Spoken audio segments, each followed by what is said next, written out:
I do not know anything about American politics, but I know one thing. What is written in the scroll in heaven about the destiny of the US. And in that destiny, God's will is Mr. Trump should serve another term. Because God is extending His grace for this nation one more time for another 4 years. இன்னைக்கு இருக்கிற president Trump அவர்கள் தேவனால் தெரிந்து கொள்ளப்பட்டவர்.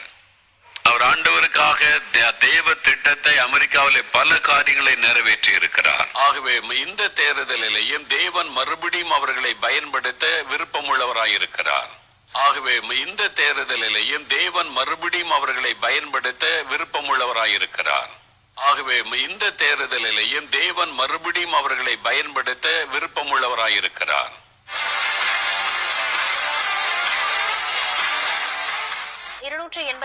வாக்குகள் பெற்று தற்போதைய அதிபர் ட்ரம்பை Joe Biden வீழ்த்தியுள்ளார்.